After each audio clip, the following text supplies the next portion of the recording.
Maybe the more astounding question to ask is, why did any Jew ever follow Jesus with such radical redefinitions? Not many of them do today. But all of the first Christians were Jews, and for at least one generation in early Christianity, the substantial majority of Christians were Jews, and there has always been a Jewish Christian wing of the church throughout history, though in some times and places it has been very small.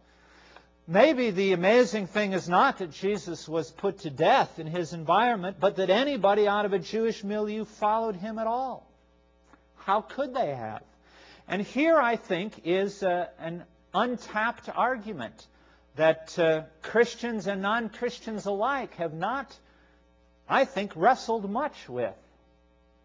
On the one hand, there have been scholars who have done quite a bit of work in recent years. Perhaps a Canadian man now teaching in Edinburgh, Scotland, by the name of Larry Hurtado has done more than anyone to point out that the kind of monotheism that preceded the destruction of Jerusalem by Rome in AD 70 and a re-entrenchment of the Jewish religion that followed that date was more diverse, did allow for some pretty exalted things to be said about people who were not God. In the intertestamental Jewish literature, angels, the patriarchs like Abraham and Moses, later heroes of the Jewish faith like Kings David and Solomon, and others are spoken of in very exalted language. There's an intriguing passage in Daniel 7:9 that speaks of two thrones in heaven. One is obviously God's, but who is sitting at his right hand if there is only one God? And there was Jewish speculation that maybe it was an archangel. There's even a document that came out of those Dead Sea Scrolls that proposed it was Melchizedek. And if you know who Melchizedek is, I know you've been a Christian for some time. Either that or you're really a scholar. An obscure priest back in Genesis who is referred to in a few other passages throughout the Bible. So there was freedom in ways that the Jewish faith later, we might say, clamped down on, to speak of people other than Yahweh, the God of Israel, in very lofty heavenly language. That's part of the logical or conceptual possibility that lies behind Jesus and the apostles' words, though admittedly Jesus pushed things further to suggest, at least in some sense, actual equality with God. The other piece of the argument, I think, again following a British writer by the name of James Dunn, is what I've called the experiential necessity.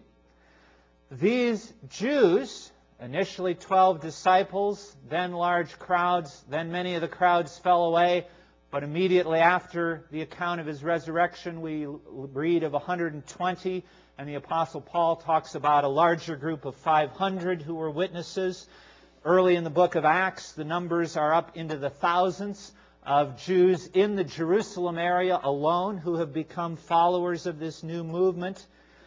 There was apparently something in the experience, on the one hand, of those who walked and talked and lived and ate and slept with Jesus, whose humanity they never would have questioned, that suggested to them they simply could not describe him within the friendly confines, not of Wrigley Field, near the state where I grew up, but in the friendly confines of conventional Jewish monotheism. They never denied there was only one God, but somehow they had to start speaking of Jesus in similar language. And for those who only experienced Jesus and his power through the power of the Holy Spirit after the resurrection, they had to say the same thing about that power which they perceived to be a personal power, not an impersonal force that they called the Spirit of God.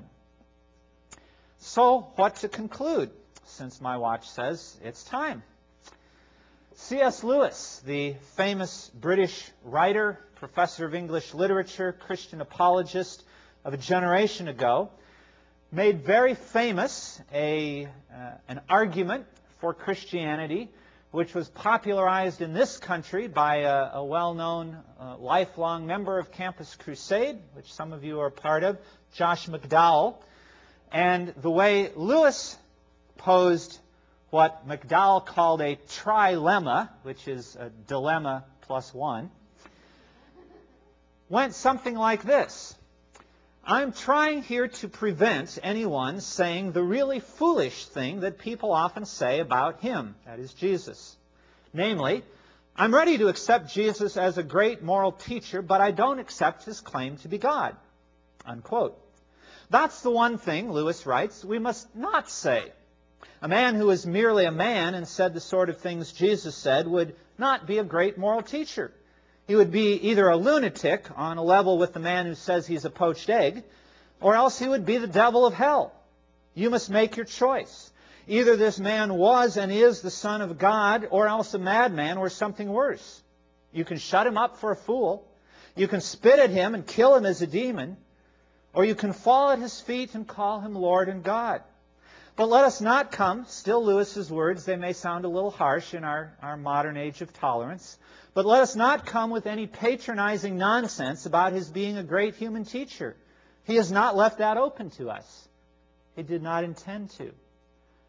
If you go back to the pages of the Gospels, you can find all three of those options. You can find some of his brothers and sisters in Mark chapter 3 coming and saying publicly he's mad. In that same chapter, a little bit further on, you can find certain Jewish leaders saying he casts out demons by the power of Beelzebul, who was a name for the devil. He was either demented or demonic, to change the alliteration, or he was divine. It's interesting that the most pervasive Jewish tradition, non-Christian Jewish tradition, in several sources over the next 400 to 500 years of the era in which Judaism and Christianity overlapped, was that Jesus was a sorcerer who led Israel astray. No attempt to deny the miracles, no attempt to deny the exorcisms, in fact, tacit admission of both, but convinced that his power was not from God, but from a different supernatural, a diabolical power. I entitled the section just before the conclusion, The Resulting Polarization Then and Now. And I'd like to suggest, not that I want to turn the United States into the Middle East. Don't hear me wrong. I'm not for violence. I come from Littleton, Colorado, which probably means something to some of you. But the parts of the world and the places where people hear the message of Jesus carefully enough to realize that stakes of life and death are involved here, probably understand things better, whichever side they come down on, than the sort of general apathetic, pluralistic environment of you do your thing and I'll do mine and everything is fine for everybody as long as it works for them. I would hope, as I trust is the purpose of all of these Veritas forums that you've had a number of in the last few years here, that you would accept the challenge, if you have never done so before, to study Jesus, to study him as a man of history, not necessarily presupposing the truth of Christianity or of the scriptural testimony about him, but that if you do so with an open mind, it will bring you to a point where a decision needs to be made that could lead to an entire change of your life or direction or allegiance, because that's what the historical Jesus, in my opinion, and in the opinion of many, though not all, was in fact about.